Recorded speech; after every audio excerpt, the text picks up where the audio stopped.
Venezia e 5 leggende nel sestiere di Cannaregio, macellai, spazzature, topi e teatri. Vi ricordo di iscrivervi al canale, di cliccare sulla campanella e dare un like se vi è piaciuto il video. In più, sulla descrizione ci sono dei link di Amazon che, se vi accederete per comprare qualsiasi cosa voi vogliate, io prenderò una piccola percentuale. In più, se volete offrirmi un caffè o qualcosa per il canale, c'è anche il mio link di PayPal. Vi ringrazio in anticipo. Nell'ultimo video siamo partiti dalla zona di San Giobbe, da un posto in cui c'era l'ex macello. Al posto del ponte che c'è ora ve n'era uno che era chiamato Ponte delle Vacche.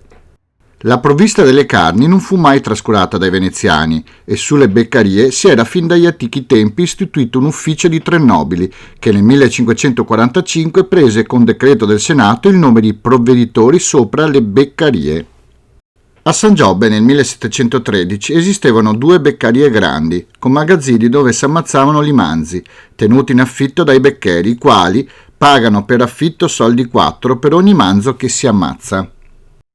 E fu appunto in fondamento a San Giobbe che avvenne una furiosa lotta tra un bove fuggito dalla beccaria e 3 cani da toro.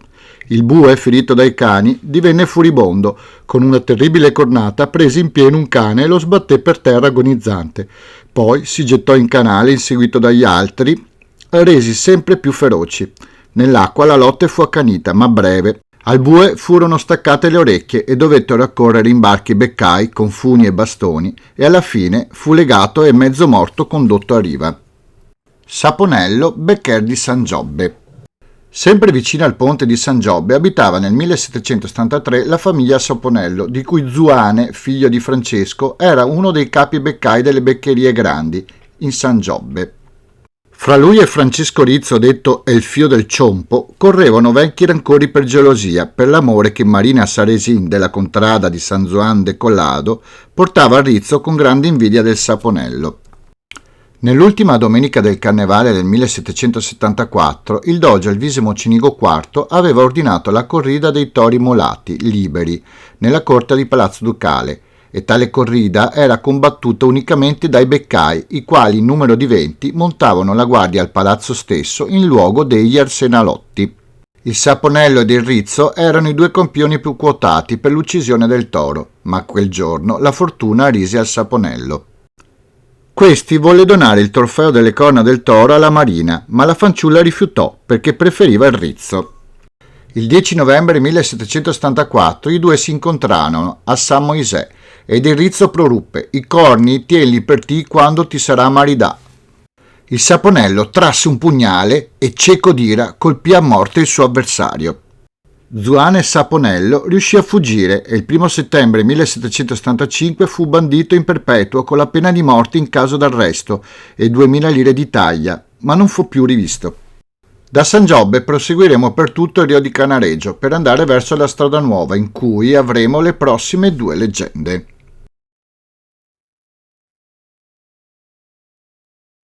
La Pantegana incisa sulla colonna del traghetto di San Felice. Da Campo San Felice, di fronte alla facciata della chiesa, si apre la calle del traghetto. I 2 sottoportichi che si aprono ai lati del termine della calle offrivano riparo ai barcaroli che lavoravano nel traghetto e che, nell'attesa dei passeggeri, ingannavano il tempo incidendo la pietra d'Istria. Infatti, se guardate sulla colonna di destra, è incisa la figura di una pantegana, Sorcio Venezianum.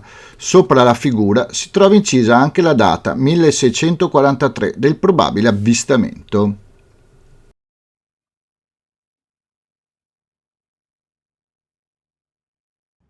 Esisteva prima su un palo d'approdo e poi sopra il capitello della stessa colonna della Pantegana un busto in legno di un uomo con il turbante alla moda araba, chiamato dal popolo Signor Emanuele Spinara.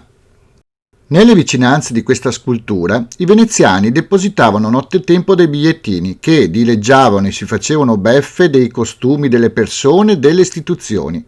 Simile a questo c'era Signor Antonio Rioba in Campo dei Mori, di cui ho fatto un video che vi lascio il link in alto a destra, di Marocco delle Pippone sulla base di una delle 2 colonne di Piazzetta San Marco e del Gobbo di Rialto a San Giacometto. Purtroppo Signor Emanuele Spinara ai primi anni 50 del Novecento sparì e non fu più rimpiazzato o sostituito.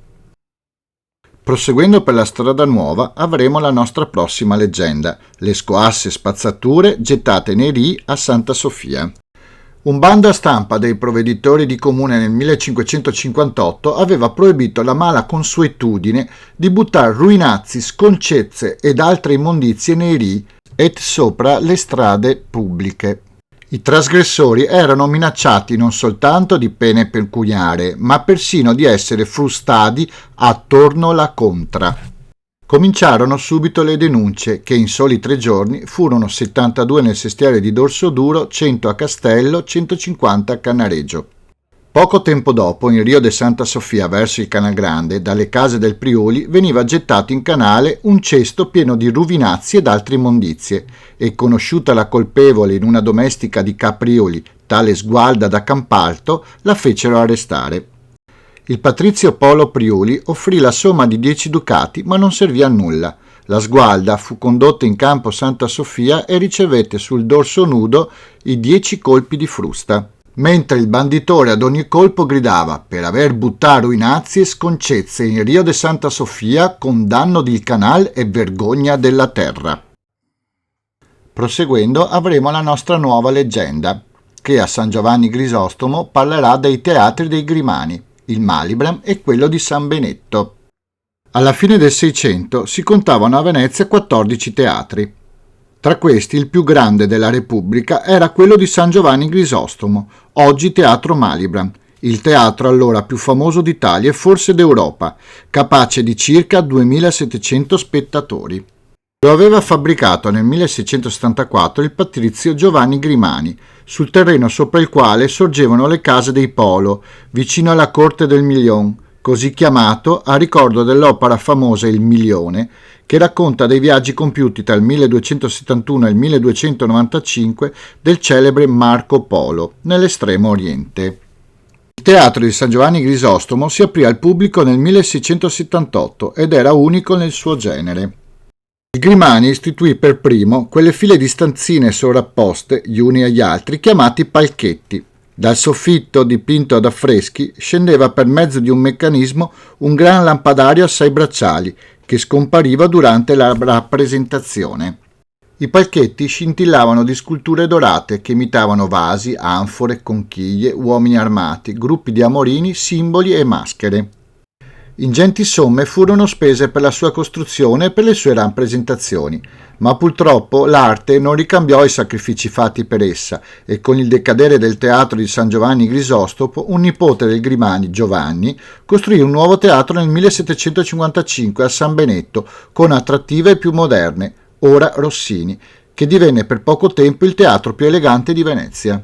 Ma i Grimani, artisti nell'anima, non sapevano nulla di affari e in più si aggiunse anche la sfortuna poiché dopo 16 anni il teatro di San Benetto bruciava.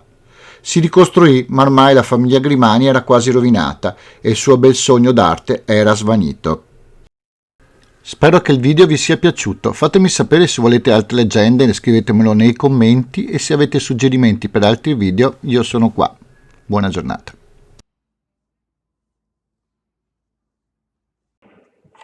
Iscriviti! Iscriviti!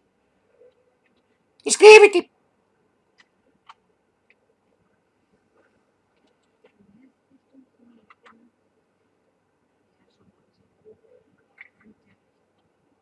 Iscriviti!